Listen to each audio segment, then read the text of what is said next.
What's up, guys? So this is the start of a new series about the book The Power of Now, and this series is for anyone that has read the book and would like to refresh their mind about the book, or if you haven't read the book and you kind of want to get a very in-depth summary of it. And the reason why I'm creating this series is because I have watched all the other Power of Now animations on YouTube, and for example, one of them's a pragmatic guide to the power of now, and they just completely miss the point.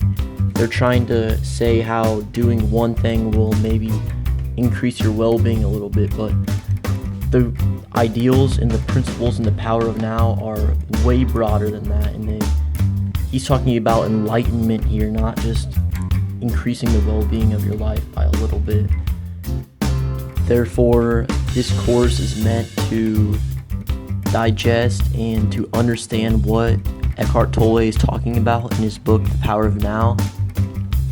And it's also about what steps we can take to implement what Eckhart Tolle is talking about in our own lives and experience the benefits that he is talking about.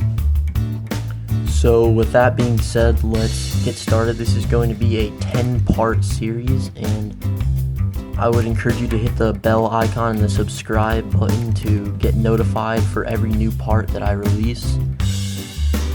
And right now I'm going to be talking about a brief overview and a kind of a overall summary of what the book is about. So let's get started.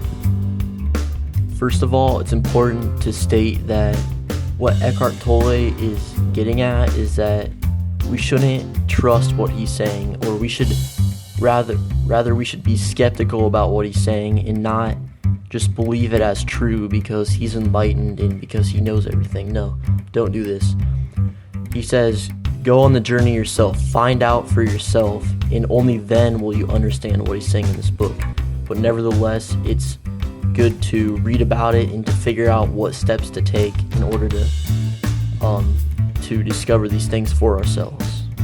So the main overarching concept in this book is that we are controlled by our ego, which is basically us being identified with our thoughts because we think that we are our thoughts. And this identification with thought is what the ego is. It controls almost every aspect of our lives. And basically, this whole book is about attaining spiritual enlightenment. And all what that comes down to is spiritual enlightenment is the getting rid of the ego and realizing our true nature, and that we aren't our thoughts or the physical body, but instead we're connected to something much larger than that. So every concept is going to relate back to the fact of realizing who we are and getting rid of the ego, or rather disidentifying from the ego.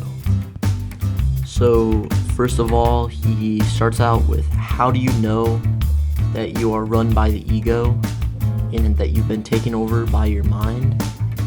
And the fact is, every single one person reading this book, or the vast majority of people in our society, are run by the mind. So this is basically a practice just to show you that your mind is controlling you. But here it is. Ask yourself, can you be free of your mind whenever you want to? Have you found the off button to your mind? Can you stop thinking altogether whenever you want to? If you answered no to any of these questions, then you are unconsciously identified with your mind and with your thoughts. So this is pretty much the overall goal of this book, is to teach you what enlightenment is, how to become enlightened, and how to not be ruled by your ego. I hope you'll stay tuned for the following parts in the series. Please hit the subscribe button and the bell icon to get notified when I upload new parts to this series. And stay tuned.